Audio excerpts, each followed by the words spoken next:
So did you know that people who tweet may cheat more? And that you're probably not fooling your partner when you fake it. There's a lot of stories in the news this morning about relationships, so we decided to call in an expert. That's right, and here to weigh in on these topics is sex therapist Lindsay Walden. Good morning, Lindsay. Good morning. Thanks for joining us. You're welcome. All right, so there's this new study by the University of Missouri that shows that the more often people use Twitter, the more often they tweet, the more often they have relationship problems offline. And in some cases, those problems culminated in cheating, breakups, and even divorce. So the question to you then is, do you think that social media can lead to relationship problems? Are we too obsessed with getting attention and feedback from people on the internet? And I know the answer, but go ahead. Well, yeah, no. I would say yes and yes and yes. Yeah. Actually, last week on my radio show, we were talking about the fact that you can get so obsessed with making things Facebook official, or like, you know, I'm going to like this person's lunch that they're eating, or I'm going to be obsessed and stalk this person, or I'm going to get like way too much detail and personal information like that. Right. It just gives you, I think, too many opportunities to veiled response and things that you would never normally say to a person face to face that you just met, and you get into in a very weird zone.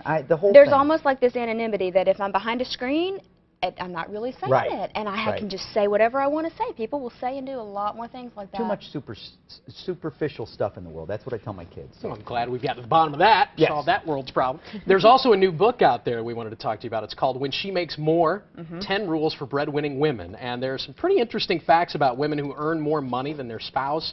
Specifically, there's a Pew study that revealed that men who were totally dependent on women's salaries were 5 times more likely to cheat than men who earned the same amount as their partners. Plus, a recent study from Washington University shows that men who earned less than their spouses were 10% more likely to need prescriptions for things like erectile dysfunction and anxiety. Is that a man insecurity issue? What's happening? I think it's a masculinity thing. Well, it's you're like asking her. Well, I'm sorry, you were looking at it's me. I thought you were asking me. open. Go ahead. Go, why don't you get this one? You know, considering the fact why don't you answer the first? No. Okay. I'm not touching that one. So, no, I think that I see it a lot with, you know, this idea of like, oh no, you know, she can't make more than me, or she can't have a better career than me, or be more successful than me, and it can create anxiety and depression, and it can create all kinds of like masculinity issues that our society kind of deems as like, this is what makes you a man, but not necessarily the case. am completely in favor of my wife making more money than me, but maybe that's just so you know, anybody out there, I'm all for it. Yeah. I'm okay with it. I'm very comfortable with it. Very comfortable. In fact, I'm getting even more comfortable the more I think about it. There you go.